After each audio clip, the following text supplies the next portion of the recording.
Thanks for being here. Subscribe to Cheating Stories Best, so you don't miss new stories. A wife cheated on her husband and didn't want to admit it, but the husband did. Today's story has a similar plot. Enjoy the movie! Susan exclaimed in shock. Janet, aren't you going to ask Tim? Do you think he won't care? Won't he be upset? You'll be the only married woman in the group. You know Carol and Peggy, they'll be in bed with some guys 6 hours before the plane lands in Vegas. Ask him. Like he'll say no. Tim never says no. Jen, I'm tired of Mr. Nice Guy, Susan snapped. Her face dropped and she softened a little.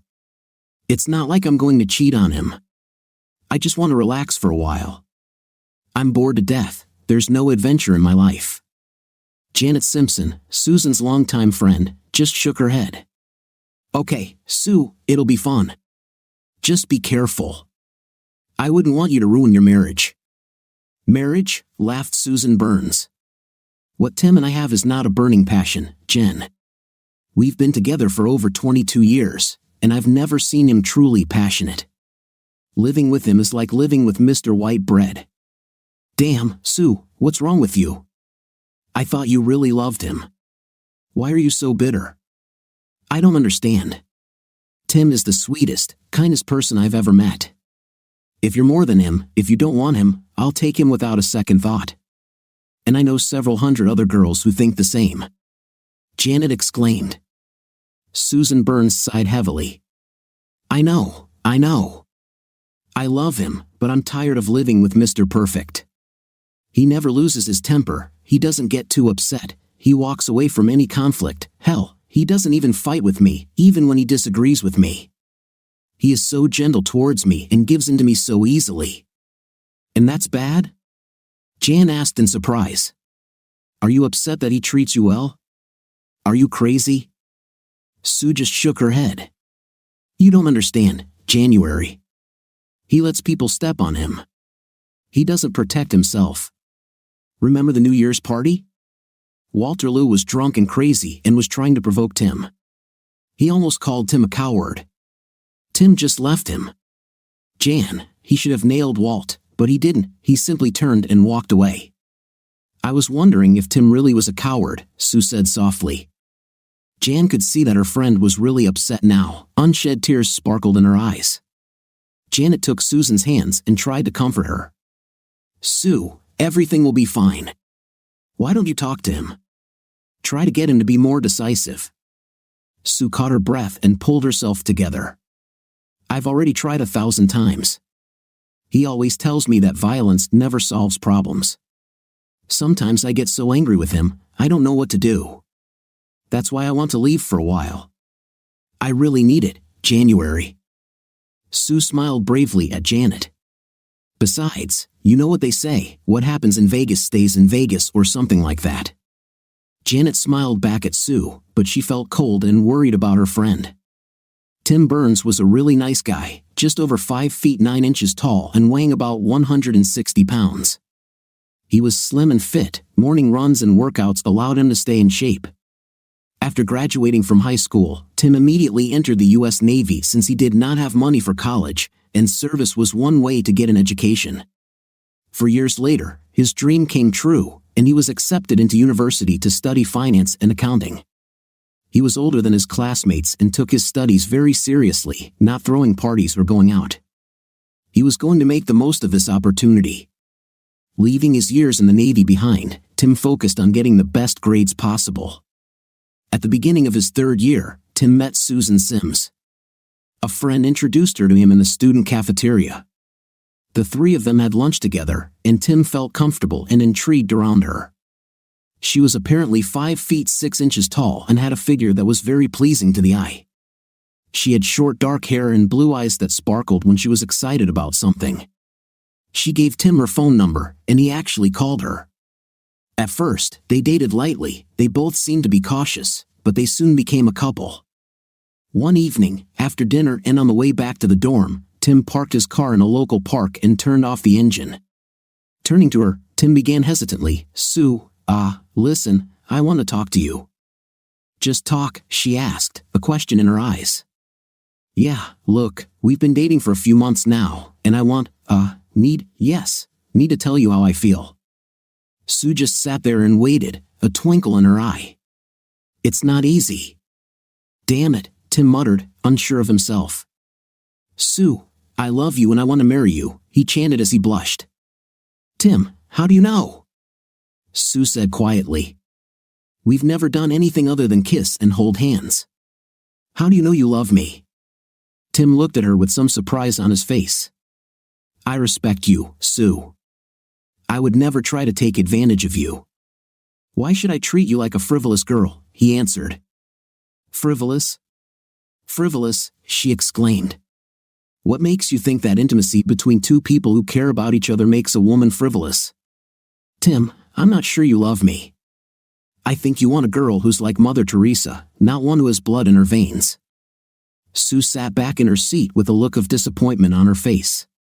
Tim raised his hands in self-defense.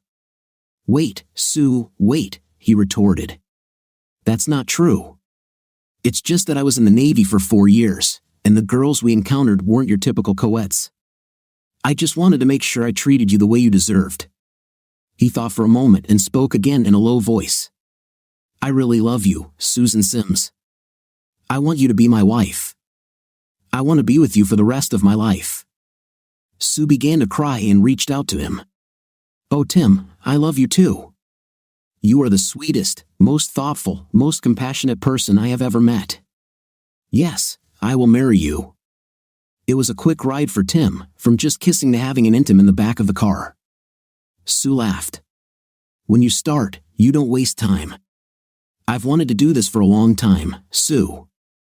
A very long time. They kissed. Sue graduated from university with a degree in marketing and managed to get a job with a cosmetics company in the region.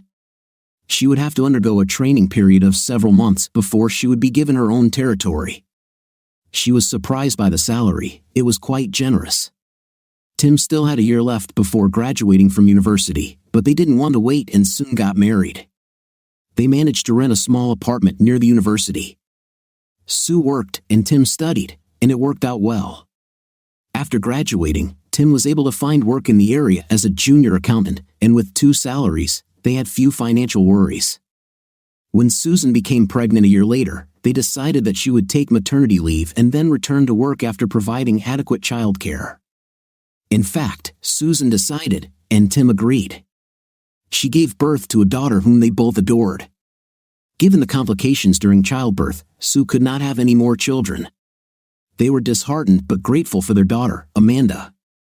Both continued to be successful in their respective professions, and money was never an issue. With their combined income, they were eventually able to buy a large home in a gated community with a golf course and country club. When Amanda turned 12, Susan decided to stop working and become a full-time mother. Tim quickly agreed. Tim was also promoted well, and after more than 20 years with the company, he was promoted to the position of senior account manager with a very comfortable salary. Then, a few weeks ago, a vacancy for vice president came up, and Tim applied for it. He was quite confident, knowing he was capable of taking on this position. A few days later, John Cook, the CEO, called Tim into his office. Tim, nice to see you. Please, have a seat. Make yourself comfortable. Coffee? He asked. No thanks, John, I'm fine, Tim replied, watching him carefully. He felt that this would not be very good news. Tim, let's be straight with you. I know you applied for the vice president position. I have to be honest with you, you won't get it. Even though you're smart and capable. Tim swallowed his disappointment. Okay, John. Go ahead. Be honest. Tell me why. Cook smiled softly. Tim, the fact is that you are too good a person. I don't think anyone in this organization has ever worked with someone like you. You are extremely knowledgeable, considerate, very easy to work with, and kind to everyone. That's one of the reasons we want you to stay in your current position. Tim insisted, what's the other reason, John? I think I deserve to know. Cook nodded. Yes, you deserve to know. He leaned forward and looked closely at Tim. That's the problem, Tim. You're too sweet. You don't have that fierceness. You don't know when to strike. If there's one area where you don't shine, it's negotiation. Let's not kid ourselves. You know I'm right." Tim nodded in response. He knew Cook was right. It's not that he didn't have the so-called ability, he just chose not to go that route. He didn't want to grab anyone by the throat. He had already had enough of this. He stood up, shook Cook's hand, and left. He had to tell Susan that he didn't get the position. She wouldn't be surprised, she knew Tim. Tim sat at his desk, looking out the window thoughtfully. For the first time in years, he thought about the character he decided to become after leaving the Navy. He had consciously decided to become the person he was, renouncing violence in any form, physical or verbal, even trying to eliminate any manifestations of aggression in his new personality. It really wasn't that difficult. Tim was essentially a very good person, but he had a dark side. He wanted to make sure that this dark side never showed again. But now he began to doubt how far he had taken this character. His thoughts went back to his years in the Navy, training in the dark on the cold, wet beaches of Coronado and underwater off SCL, a place where no one could hear you scream. He remembered scouting an enemy beach from the surf, attacking a moving ship at sea, and hiding in ambush for hours or days in the mud and stench of the swamp. He was trained well. He was a Navy SEAL for over 3.5 years, a killing machine. He knew he was on the verge of a breakdown and thanked his lucky stars when his service ended. He vowed that he would never allow that side of himself to show again, but now he wondered if he had gone too far. He was no longer sure whether he completely agreed with John Cook. He did not exhibit the steel in his spine required for the position of vice president, only because he chose not to embrace that trait. He knew that he had reached the last rung of the career ladder in this company and would always remain in the same position. Perhaps cracks had appeared in this image. He wasn't looking forward to telling Sue about his conversation with Cook. He knew that the last few years of their marriage had not been particularly happy. Sue often seemed abrupt and irritable. She was used to criticizing him and at times seemed to almost despise him. He knew that he often had to control his anger and move away from potential conflict. They seemed to grow apart. Tim's thoughts went back to the New Year's party, where he almost lost control. "Hey, Timmy! How do you do around the little people?" Hurley laughed from his 6 feet 2 inches height.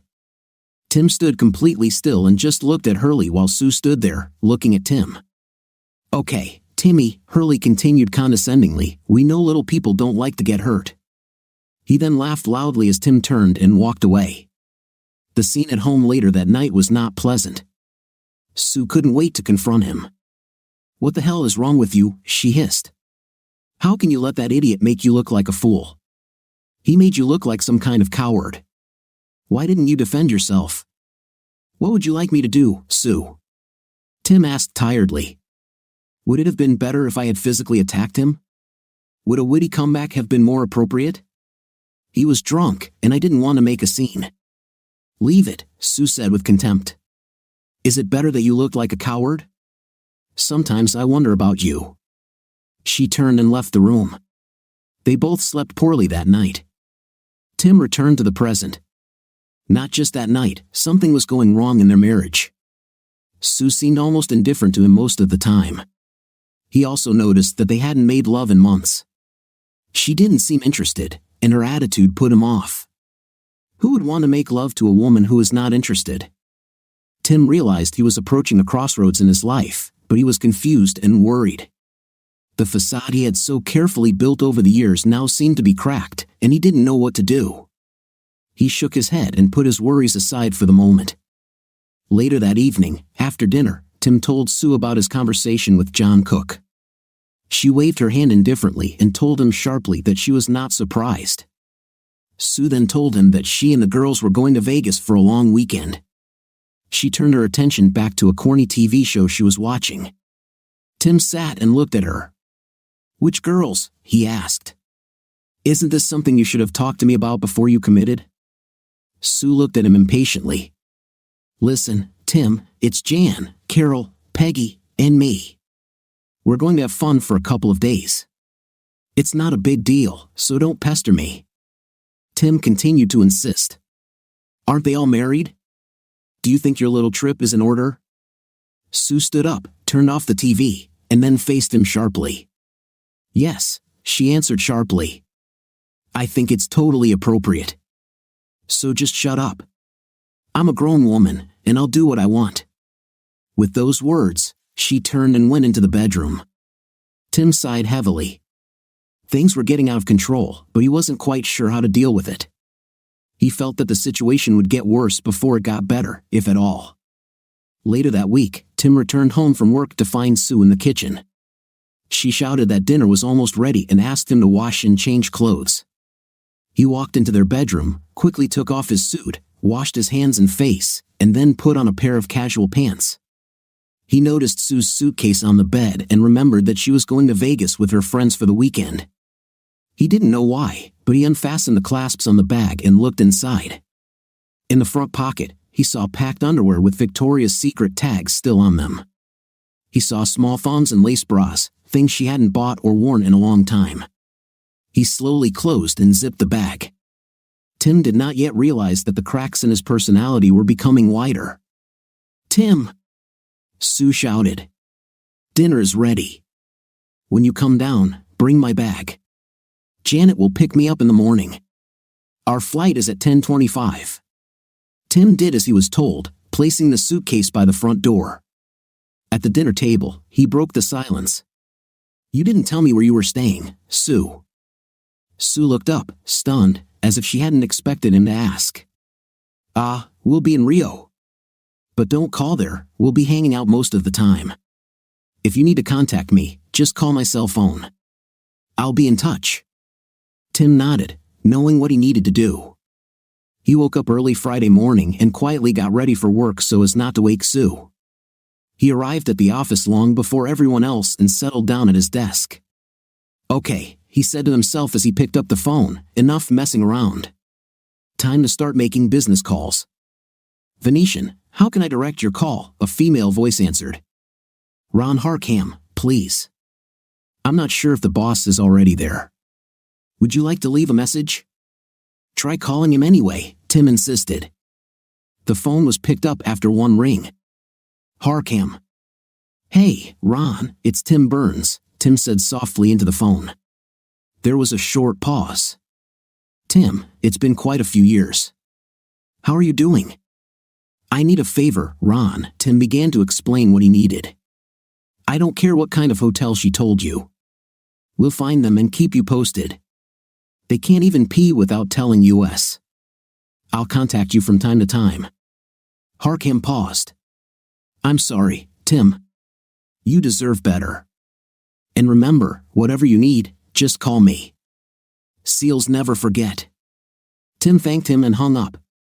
Ron Harkham was the head of security at the Venetian and was on friendly terms with the security heads of other hotels in the city. Tim had no doubt that Ron could deliver on his promise. He put the issue aside for now. Tim spent a lot of time last week thinking about the course of action he was planning. He weighed the downsides against the potential for success, making extensive notes and tables. He saw a few flaws but was confident and decided to move forward. He grabbed the phone again and dialed an international number. Corallo. Simon, a female voice answered. Sam Corallo, please, Tim responded. I will transfer you to his personal assistant. Please wait. Office of Mr. Corallo, another female voice answered. Mr. Corallo, please tell him it's Tim Burns. Sorry, Mr. Corallo is not currently accepting calls. Can you tell me what this is about? Listen, honey, Tim replied softly, if Sam isn't on this line in 2 minutes, your job might just disappear. Just tell him Tim Burns wants him, and do it now. After a pause, he heard the phone being placed on a hard surface. Tim didn't have to wait long. Tim, you're a pest, boomed a hoarse voice. I should be mad as hell at you. You promised to keep in touch, and it's been, almost 8 years since I've seen you. I should be mad. How are you doing? Tell me what's going on with you. Hey, Sam, calm down. I've climbed the corporate ladder, but I just never climbed as high as you.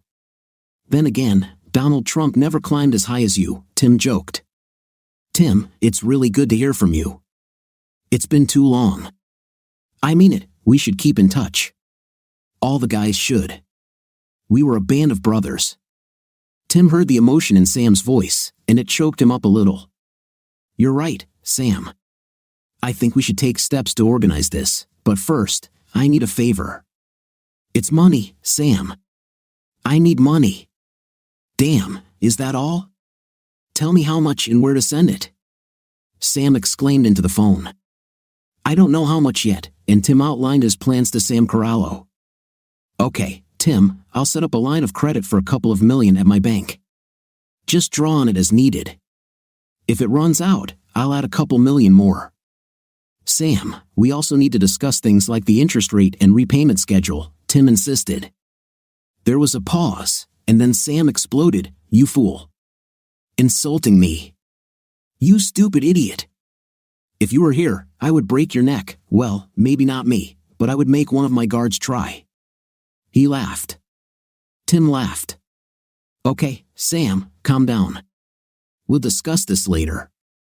I'm sure I'll see you in person within the next couple of months. I'm serious, Tim. If it weren't for you, I wouldn't be here. I owe you everything.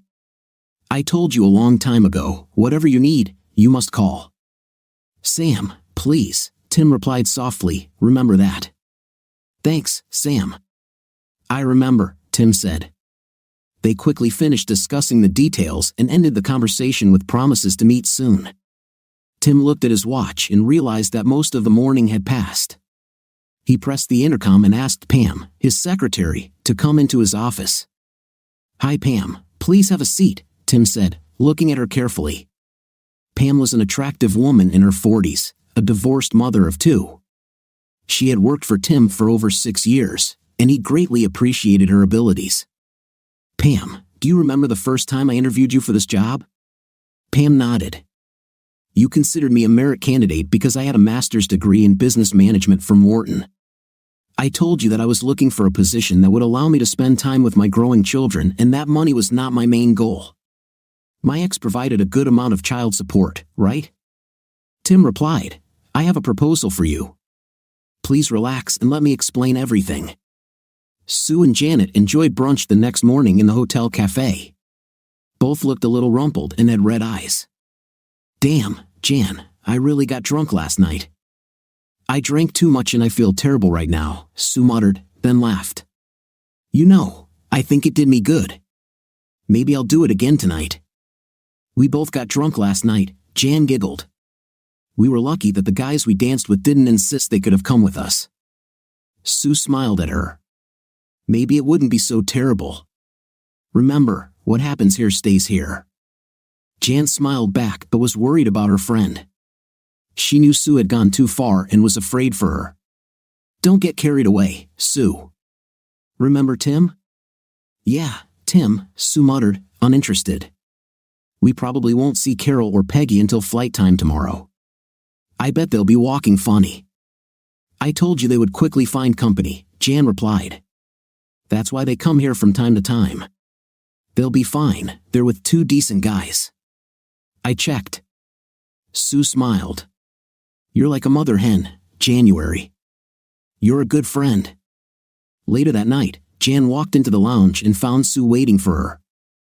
Sue, Jan began, I hope you won't be too mad at me, but I met someone today, and he asked me to dinner.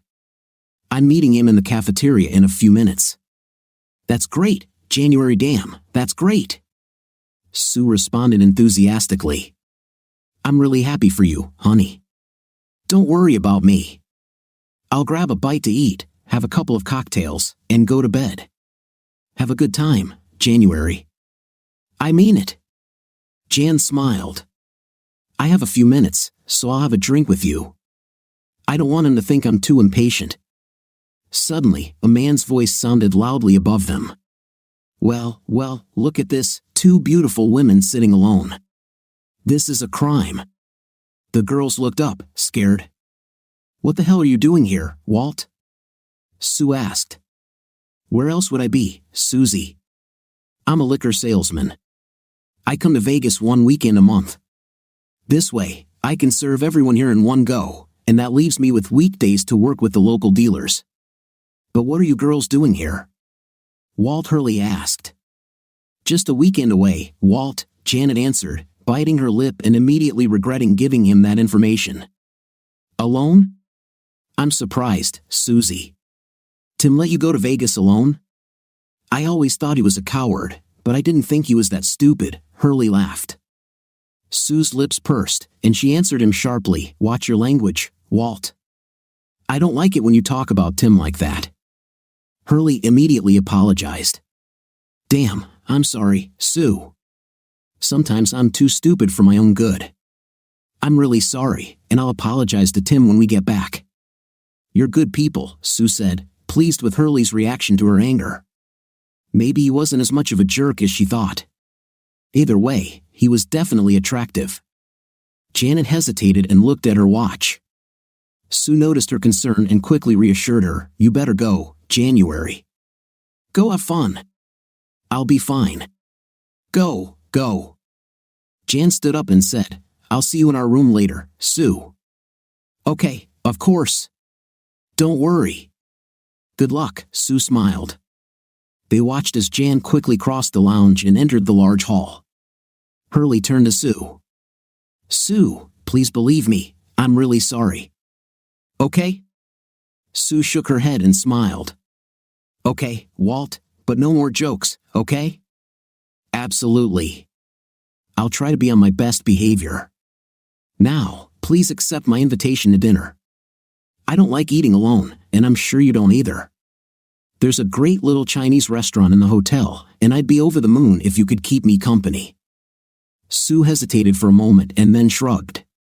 Okay, Walt. Remember your promise to behave.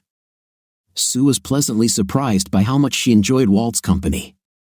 He was attentive, complimented her, and made her laugh. She found that dinner was over too quickly. Walt leaned across the table and took her hand. Sue, it's too early to call it a night. Let's not do that now. How about we come back to the lounge for a couple of drinks, and I'll show you what a great dancer I am. Broadway material, he joked. Sue laughed and nodded. This evening was fun. Walt was really a funny guy, and she felt strangely attracted to him. The next couple of hours passed pleasantly, and Sue drank a lot more than usual. She felt herself getting drunk and knew she should stop drinking, but she was having fun, and Walt was a great dancer. Walt, Sue whispered, let's go up to my room. It's quieter, and you can have some privacy. He then led her out of the lounge and toward the elevators.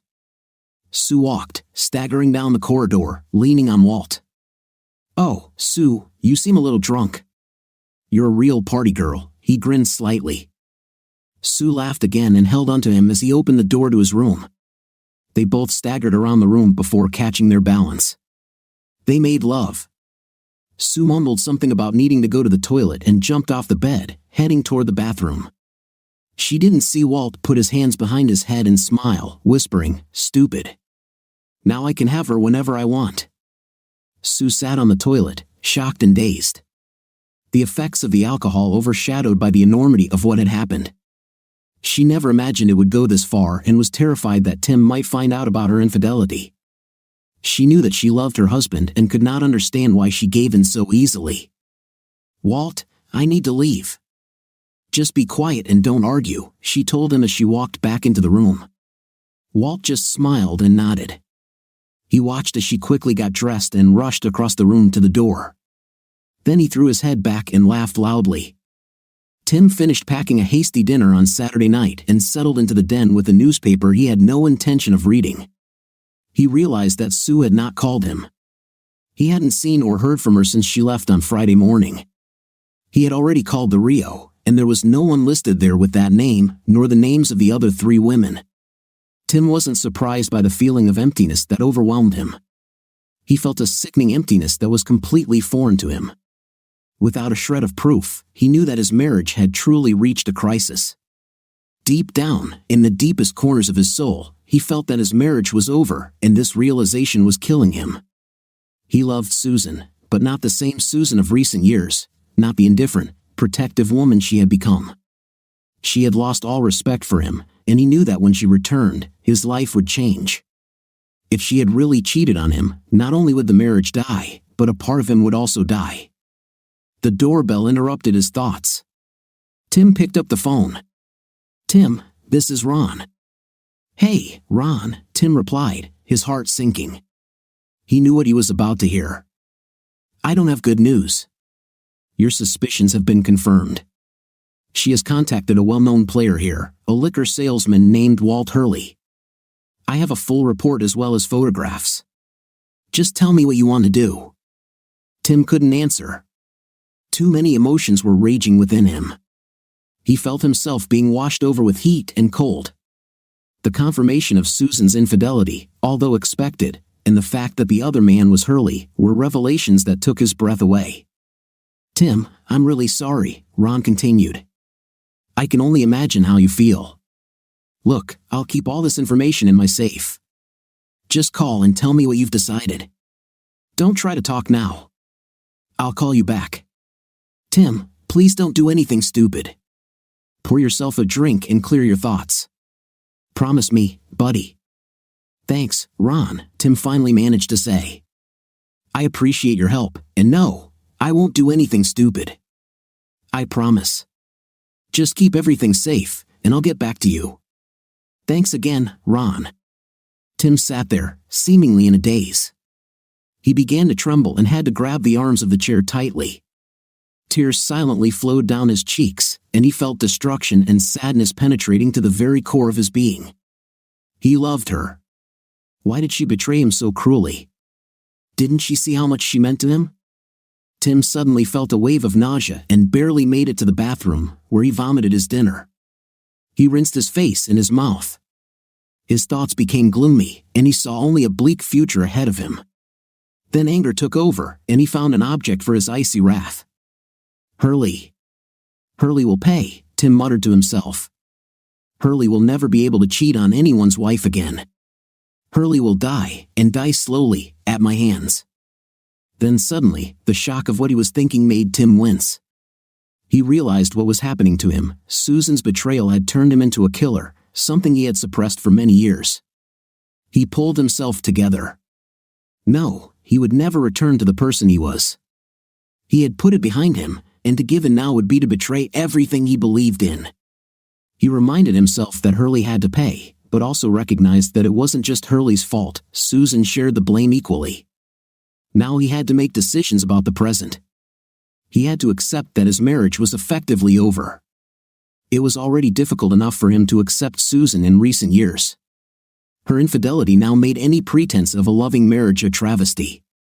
He also wondered bitterly if this was the only time she had cheated.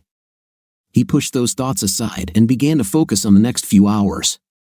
The thought of going up to the bedroom he shared with Sue, made him shudder. He would never sleep in that bed again.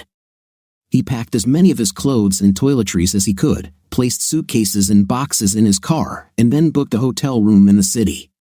He would look for his own place as soon as possible, but first wanted to be home when Sue returned.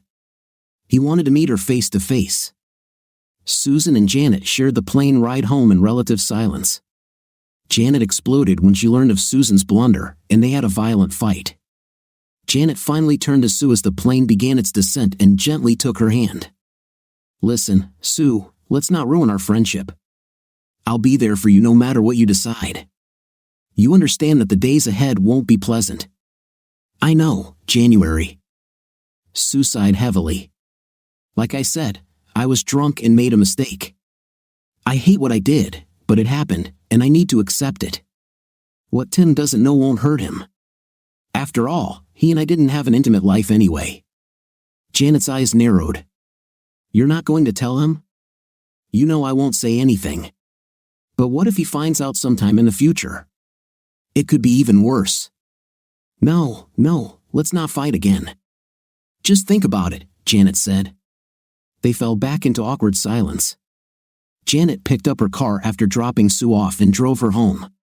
They parted with hugs and kisses. "Good luck, Sue," Jan whispered as Sue walked up the front sidewalk with her suitcase.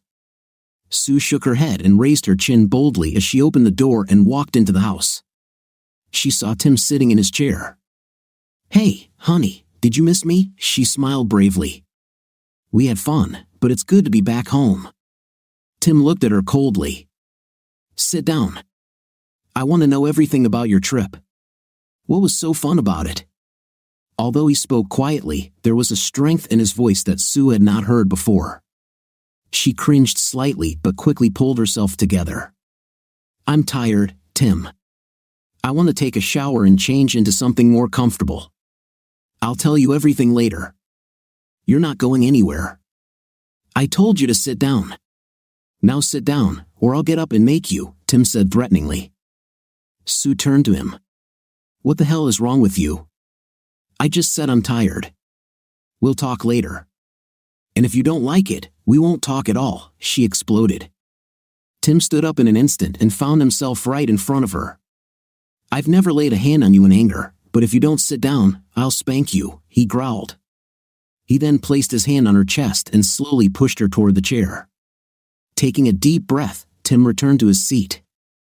Sue just sat there and stared at him. She didn't recognize the man in front of her. Tim never acted like this. She decided to please him. Perhaps he was just angry that she left with her friends. Okay, Susan, now tell me all about your trip and all the fun you had. For God's sake, Tim, Sue began. We just relaxed. We drank a little too much, lost a little too much, just that kind of thing. We watched a few shows and ate a good meal. Nothing special, but it was nice to relax. What's a break from Susan? Tim asked quietly. Take a break from me? It seems like getting a break from me was your main goal, doesn't it?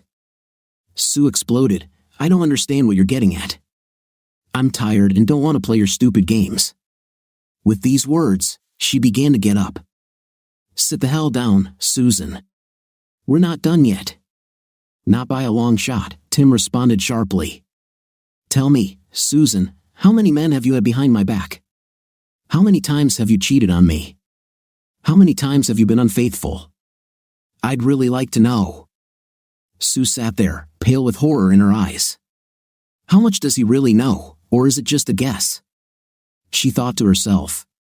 In a desperate attempt to deny what she had done, she attacked. You're crazy. How dare you accuse me of treason or infidelity? Are you drunk? What's wrong with you, you idiot? She hissed angrily. Tim suddenly smiled. Not only are you a cheater, but you're also a liar, and I have to admit, a pretty good one. I imagine you've had plenty of practice lying to me.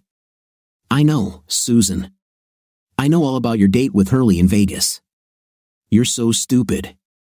Did you really think you could sleep with him there and get away with it? How many times have you been with him before, Susan? How many other men have you taken in? Susan shook her head, stunned at being exposed and shocked by the confrontation with her husband. She mentally scolded herself for her stupidity and short-sightedness. Tim looked lost in thought, seemingly absorbed in his own reflections. What I really don't understand is how I could even think that I love you. I probably once did, but the last couple of years have convinced me that the woman I loved has disappeared, replaced by a mischief and a woman of easy virtue. Now you can have Hurley and anyone else you want. You won't have to worry about your husband finding out anymore since you won't have him soon. Susan sat trembling, pale as a sheet.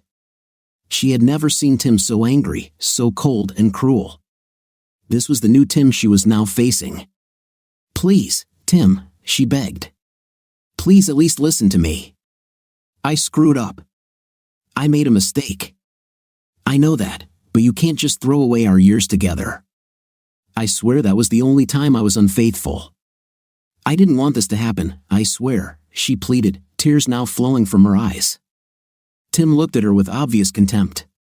It wasn't just your betrayal with Hurley that convinced me to get rid of you, although that was the deciding factor. You were unfaithful, Susan, and you knew how important loyalty was to me. You betrayed everything I believed in. Without loyalty and trust, no relationship can exist. Besides, the last couple of years have been torture. You showed me no respect and little care. I felt like an unwanted guest, almost like a stranger that you tolerated. You know what the real problem is, Susan? Tim continued coldly. You began to confuse masculinity with machismo. Your ideas about what a man should be began to conflict with reality. I told you many times that a loud voice, boasting, and muscles are not the qualities that make a man. I also told you that violence is almost never the answer to a problem. But you thought I was weak and timid. You forgot that a real man does not need to boast or humiliate others. A real man has a sense of responsibility, a sense of duty to his loved ones. A real man protects and provides for his own family. A real man is faithful and loyal to his family and friends. A real man needs to be more than just a good lover and a loud mouth, but those qualities seem to have attracted you. Susan sat, stunned and in shock. She literally couldn't say a word. Tim had never spoken to her like that, with such disgust and bitterness in their years of marriage. Tim, she tried to argue. Shut up, Susan, Tim interrupted sharply. You really don't have anything to say that I want to hear. Don't even try to lie to me again, it won't work anymore. I've already moved most of my things. I'll sort out the rest later. You realize there's really very little of me left here. Almost everything we've bought over the years were things you decided we needed. I hope they will comfort you. I also suggest that you find a lawyer. The divorce will go quickly and smoothly if you don't fight me. I will also provide for you so that your lifestyle doesn't change much, but I suspect your entertainment in Vegas already ensures that you're safe with that. Sue tried to gather her thoughts and defend herself, but she felt too overwhelmed to form any meaningful defense. Tim, she began with difficulty, I really don't know what to say. I'm sorry about what happened. I made a mistake. Tim chuckled disdainfully. A mistake, Susan? A mistake is when you forget to put gas in your car and it stalls. What you did was not a mistake, it was a choice.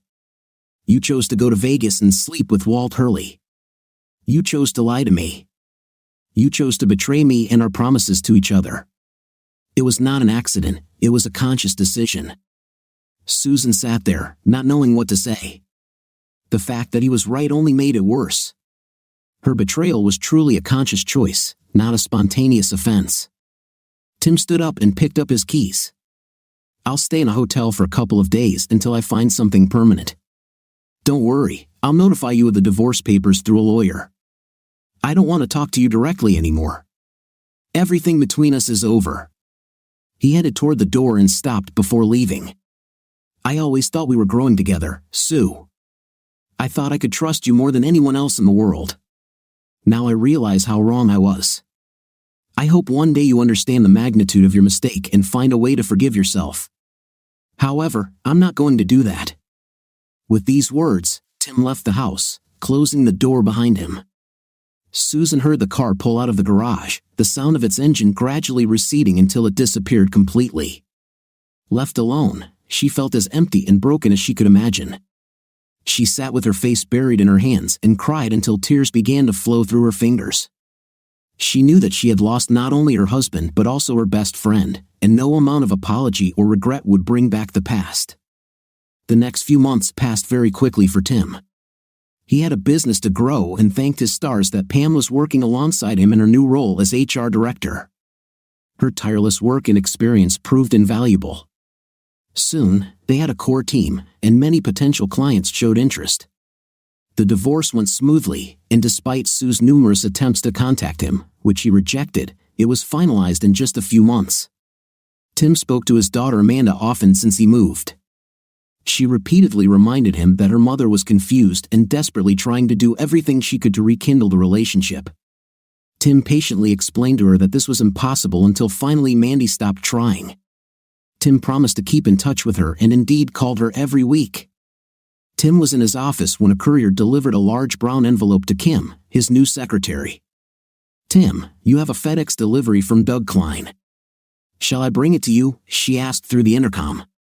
Tim knew what it was. His lawyer had called the day before. He felt his body tremble and told Kim to bring it. After she left, he sat and simply looked at the envelope without opening it or touching it. It contained final documents confirming that he was now single, that his marriage was officially dissolved. He sat quietly and considered his feelings. This delivery stirred up deep emotions within him, emotions he thought he had left behind. Sadness overwhelmed him. He felt an emptiness inside, a hole he couldn't fill. He also concluded that Sue's alienation was at least in part due to his own inability to confront her about the changes that were taking place. He should never have allowed this change of attitude, should never have let their relationship cool. Perhaps if he had been more assertive with her, this whole mess could have been avoided. But in the end, it was her decision.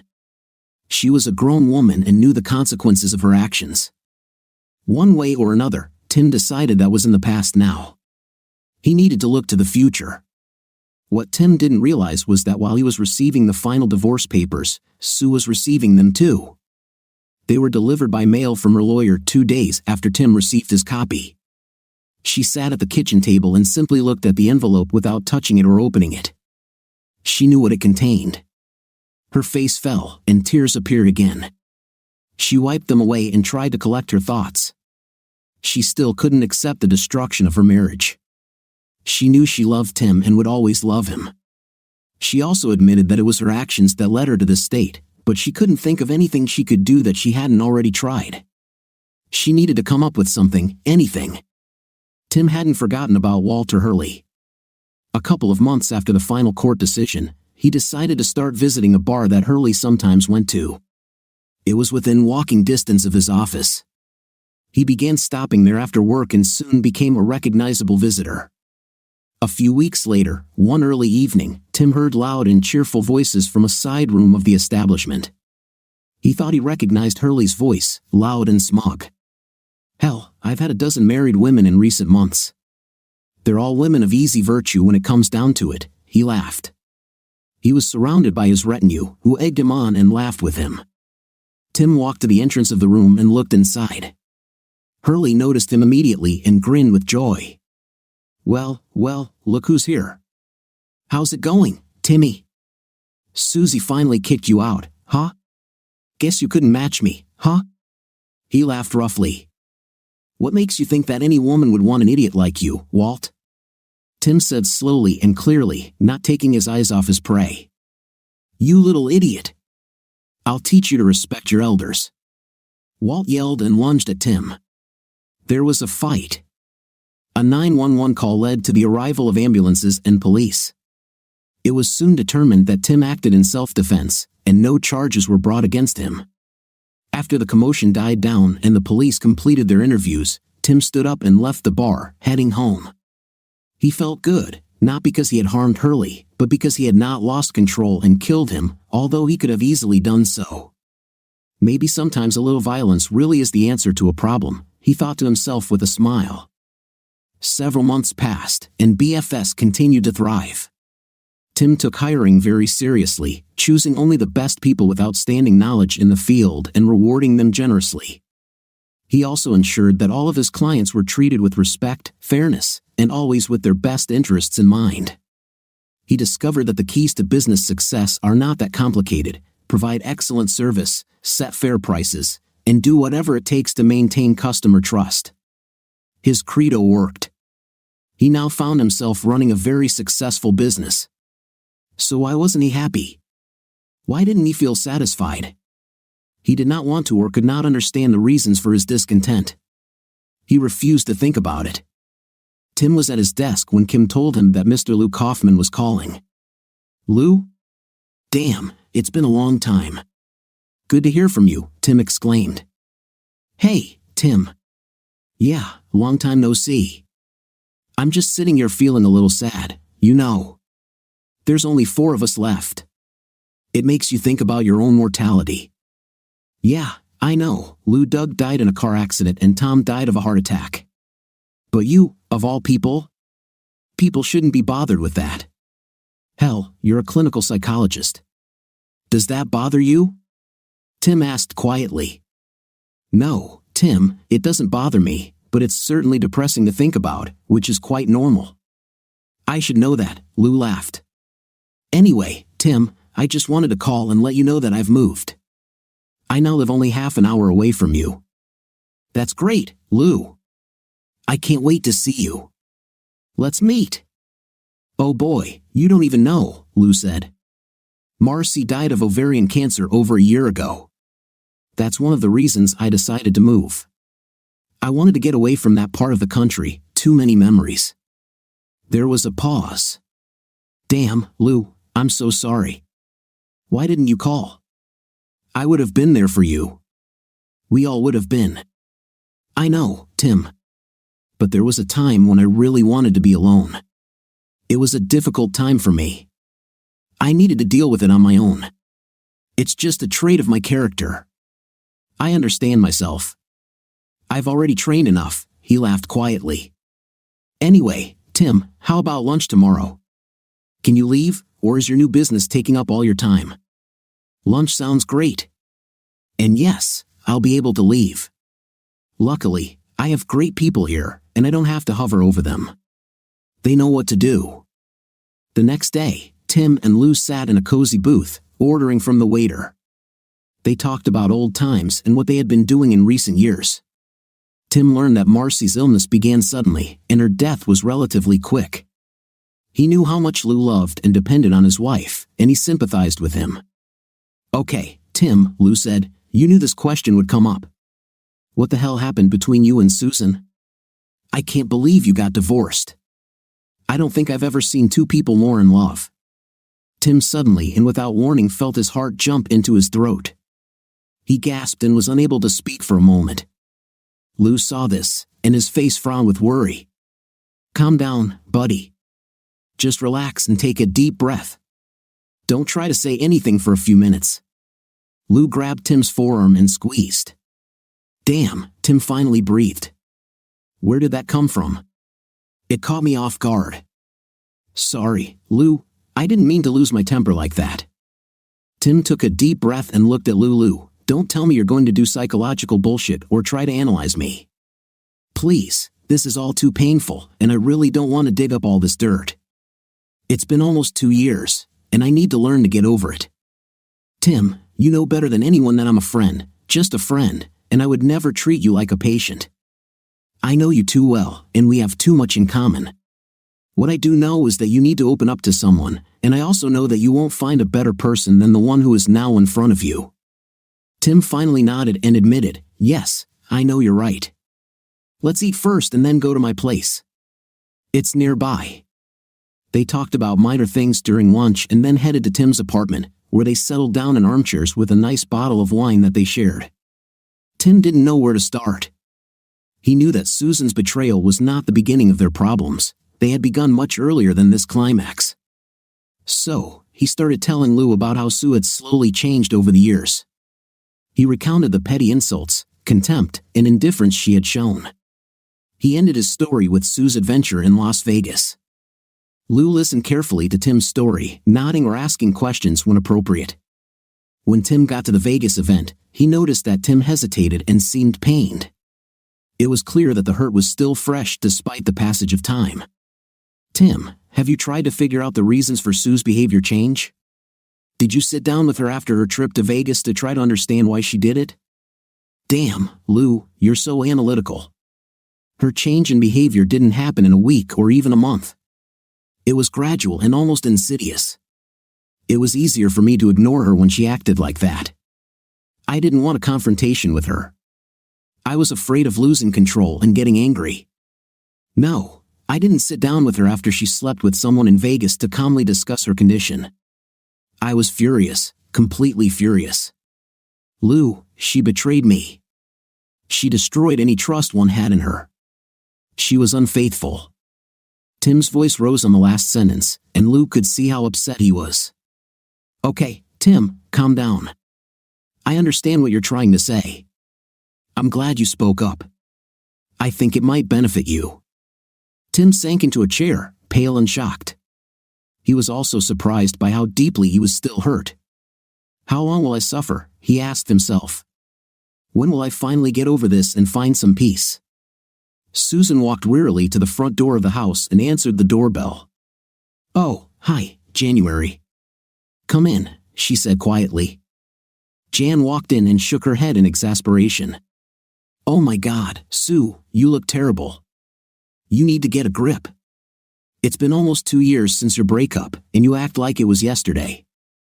Sue's eyes flashed with sudden anger, but then she stopped, and a smile of mild amusement appeared on her face. Jan, she laughed, you're the only person in the world who can talk to me like that. You're still a mother hen taking care of her chicks. I'm fine, really. Honey, exclaimed Jan, look at you. Your hair is a mess, this robe is old and shabby, you don't have any makeup on, and it's almost noon. It doesn't look like you're okay. Look, Sue, I don't want to keep preaching to you, but you need to start living again. Sue, have you gone on a date? Have you shown any interest in men? Hell, I even wonder if you've talked to any men since Tim left. A cloud of sadness appeared on Sue's face at the mention of her ex-husband. Jan, I'm not interested, really. Jan, I'm just not interested. I screwed up big time, and now I'm paying a heavy price. They sat at the kitchen table while Sue made coffee. She continued to try to explain to Jan how she felt. Jan, I've told you this before, but you don't seem to understand what I mean. It wasn't just my stupid fall from grace. It was months and months before that, I became the worst wife. Now I understand it, but it's too late. Tim didn't deserve to be treated like this. I treated him terribly because I forgot why I fell in love with him in the first place. Only when it was too late did I wake up. I lost him, Jan, and I know this is the end. I should have understood. I really should have. Loyalty means everything to Tim, and I ruined that. I was unfaithful to him and to our marriage vows. He will never forgive this, and I'm simply not whole without Tim. Therefore, I have absolutely no desire to start dating or begin new relationships. Maybe one day I'll change my mind, but for now, I'll keep doing what I'm doing. Sue then turned sharply to Janet and threatened, so that's enough, friend. Enough nagging, okay? Besides, you've been a widow for 4 years and you're still single and not seeing anyone, she said, but with a smile. Jan sighed and agreed, okay, I won't nag anymore, but you're coming with me to dinner tonight. I'm alone right now, and so are you. At least we can go out and have a good meal. Sue and Jan settled into a booth at South's Grill, their favorite restaurant. They were finishing their dinner when Sue suddenly stood up and moved to the corner of the booth. What's happened? Jan asked worriedly. Damn, Sue muttered, Tim just walked in, and oh my God, there's Luke Hoffman with him. I haven't seen him in years. Who is Luke Hoffman? Jan asked, looking at the two men who were sitting at the entrance to the restaurant. Oh, he's one of Tim's old friends from the Navy. He's a good guy. We used to meet him and his wife, Marcy, sometimes. They're from out of town. I wonder where Marcy is and what Lou is doing here. God, I hope Tim doesn't see us here, Sue said, worriedly. Jan's mind worked quickly. A vague plan began to take shape, though its outlines were still too unclear. She realized that Lou could be a very valuable ally. Janet excused herself and went to the women's room. There, she tore a page from her notebook, wrote a few lines, then folded the paper into a small square and put it in her pocket. Returning to the table, she told Sue that they would, of course, have to stop and say hello to Tim and his friend. Come on, Sue, you know it's right. You can't just hide every time you see him. Sue nodded, took a deep breath, and prepared to leave with January. They approached the table where the two men were sitting. Hi Tim, Lou. Great to see you. How's Marcy? Sue said, trying to smile. Tim, you certainly know Janet. Lou, let me introduce you to my friend Janet. Lou stood up. Sue, it's great to see you, he said, and hugged her. Turning to Janet, Lou extended his hand and said, nice to meet you, Janet. At that moment, Tim, having overcome the initial shock, also stood up. Hi Sue, good to see you, he mumbled. Lou was a little taken aback when, upon shaking hands with Janet, he found a small square of paper in his palm. He quickly put it in his shirt pocket and smiled at her, a smile that she reciprocated. Greetings and goodbyes were exchanged, and the women left the restaurant.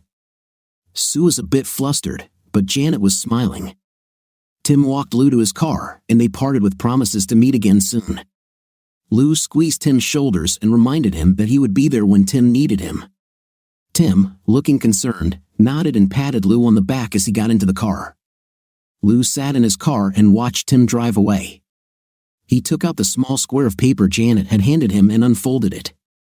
It said, "Please call me," and included an address and telephone number. Intrigued and almost sure of Janet's intentions, he took out his cell phone and called the number, knowing that Janet was probably still with Sue. When Jan answered the phone, Lou quickly spoke. "Listen, Janet, this is Lou. I got your message and understand that you're probably still with Sue. How about meeting you at your house around 10 o'clock? Oh, okay, 10 o'clock is fine. See you then," she quickly replied and hung up. Lou realized he had time, so he returned to the restaurant and sat at the bar, slowly sipping his drink and watching the football game. Lou felt a little guilty. He was pretty sure Sue's friend wanted his help in getting the couple back together, but he was intensely attracted to her. It was strange because he had only seen her once and only for a few moments. At 9:40, he rose from his chair and headed to his car. Janet was finishing a quick shower when she was startled by the unexpected ringing of the doorbell. Who could it be?" she muttered to herself. Putting on a thin robe, she walked to the front door and looked through the peephole. She was a little stunned to see Lou Kaufman standing there.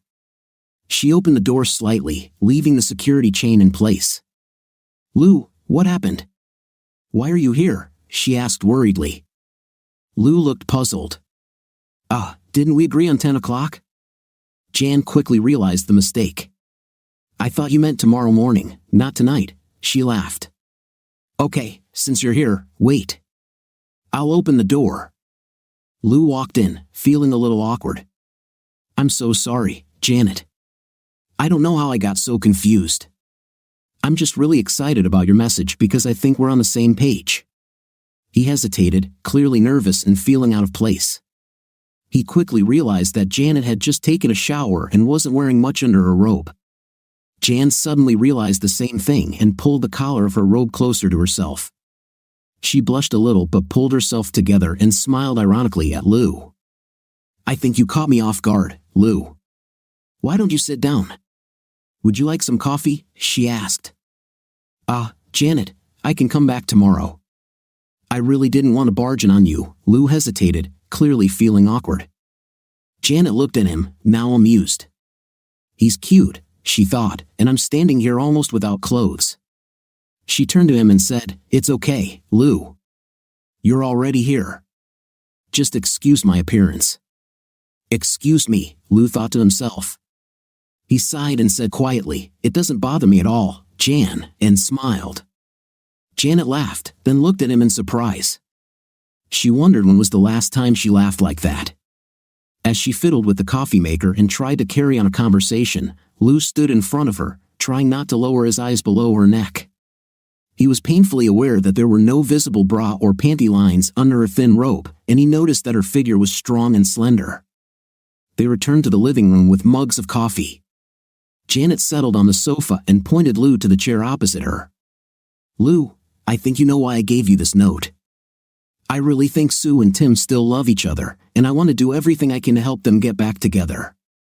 Please don't think I'm a nosy old lady, but I've known Sue and Tim for years, and this situation is absolutely crazy. I completely agree with you, January. We just need to be very careful that Tim doesn't find out what we're doing. I don't think we can come up with a plan tonight, but we can agree to think about what we can do in this situation." Lou blushed again but continued, Jan, don't you think it would be a good idea to get to know each other better? Maybe tell each other a little about ourselves?" Janet smiled and agreed that it was a great idea.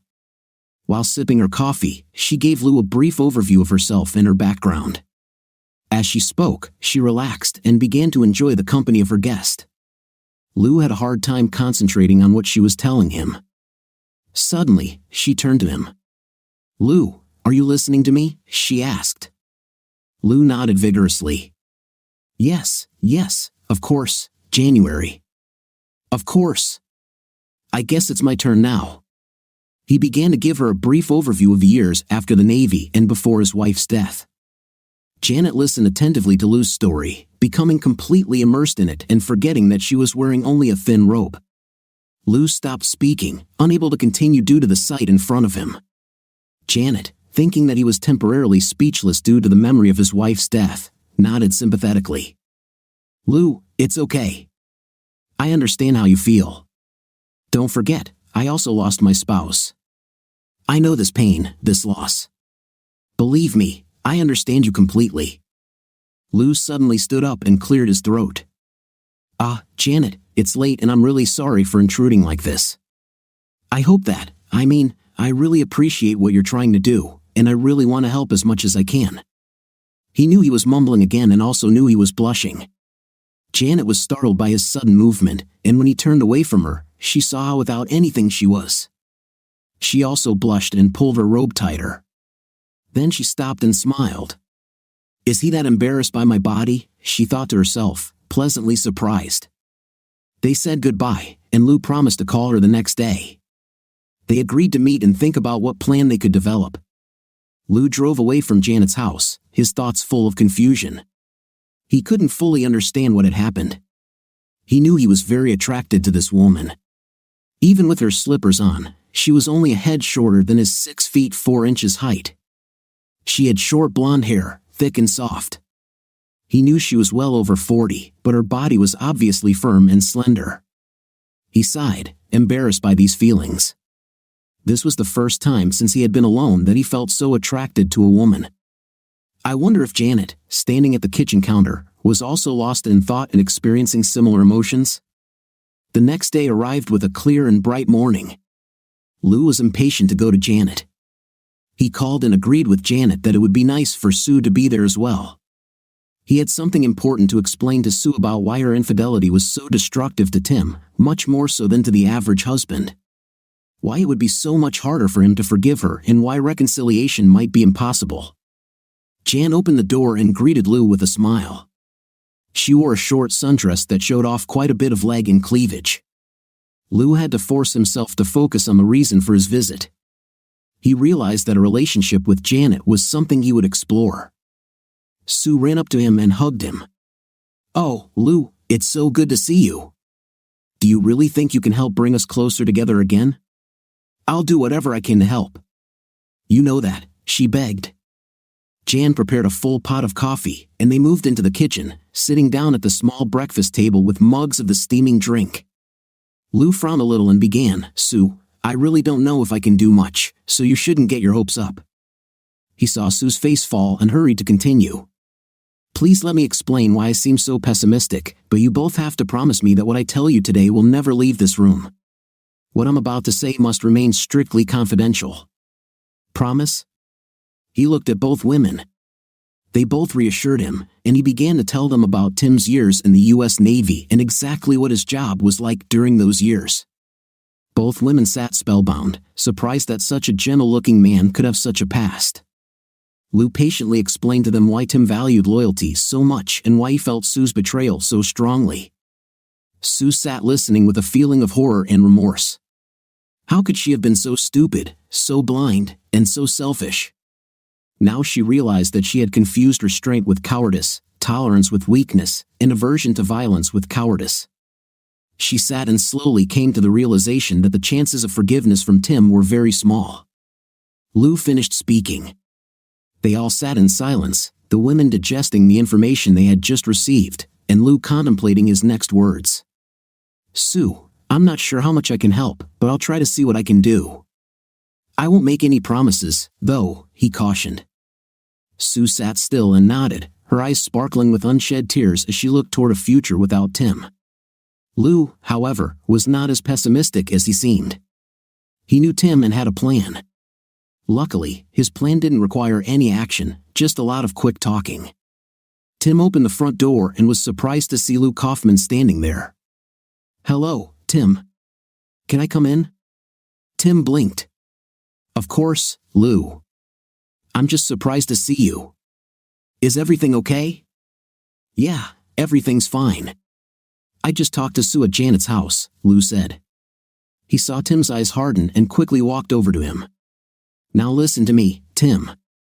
You will listen to me even if I have to try and pin you to the floor. I know you could probably kill me, but what it comes down to is if you don't sit down and listen to what I have to say." Lou watched the signs of indecision on his friend's face until he finally sighed and grimaced. "You've always been annoying. Okay, I'll listen to you, but you know it won't change anything." With that, he settled down on the couch. Lou remained standing and began to speak. "Tim, I listened to you talk about the destruction of your marriage. I listened to Janet. By the way, you have a good friend in this lady. I also listened to Sue pour out her heart, and I came to some conclusions that you need to hear. No, I'm not going to give you a bunch of psychobabble, although my experience has helped me make some sense out of the problems in your relationship. Remember that day when we all sat waiting for our discharge orders? We all joined the Navy at the same time and were demobilized together. You sat there, serious as a heart attack, and told us that from that day on, you were going to become a completely different person. You said you would stop being a cruel killer and become the kindest, calmest, most compassionate person you could be. Do you remember that? Tim nodded, remembering the event well and knowing that every word was serious. He also thought that he had achieved this goal. Lou continued, "We made fun of you back then, Tim, but you never understood that we never considered you a cruel killer. You had a job like the rest of us. We didn't consider ourselves cruel, we just had missions that needed to be done. We didn't realize how serious you were about this. This may be news to you, mate, but we always thought you were an extremely nice guy. We all really appreciated you, Tim. Now, as far as I can tell, you were dead serious about it and therefore went to the extreme, from the brutal killer you thought you had become to the kindest, most compassionate, gentle person you could be. But you didn't realize that, as the years passed, you retreated more and more into your shell, becoming a man without a backbone, a man without convictions. You went from Dr. Jekyll, who you never were, to Mr. Hyde, who never existed." Tim listened attentively, and Lou noted this with some satisfaction. He knew how smart Tim was and relied on that intelligence to build his arguments. "Tim," Lou said softly, "this is the man Sue lived with. Her love for you blinded her to what you were doing to yourself. She didn't see your intentions, she just saw how kind and compassionate you were. She saw you through the lens of her love for you, but apparently, your continued descent into personal invisibility, the immersion of your core personality, eventually, albeit unconsciously, began to affect her. She could not understand where the man she had fallen in love with and married had gone." Tim looked up at him, tears sparkling in his eyes. "But Lou, she cheated. She cheated. She betrayed me. She was unfaithful." Lou looked at him with sympathy. "Okay, let's break this down. Your relationship has finally reached the breaking point, if not for you, then for your wife. She was completely perplexed, unable to cope with what she considered a dead-end marriage, so she went to be with a group of friends. I know you told me how she got ready, but have you ever thought that maybe she just wanted to feel feminine, cute, desired? Perhaps even the very thought of intimacy with someone was alien to her.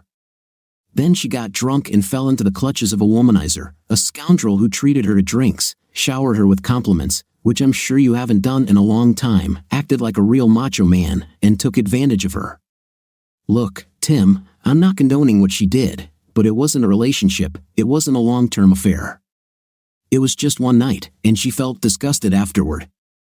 I know this because Sue confessed it to Janet in tears immediately after the fact. It doesn't seem like something a person would plan as a betrayal. Besides, you're confusing the loyalty we had for each other as a team with what loyalty means between a man and a woman. We were faithful because we had to, our lives depended on each other.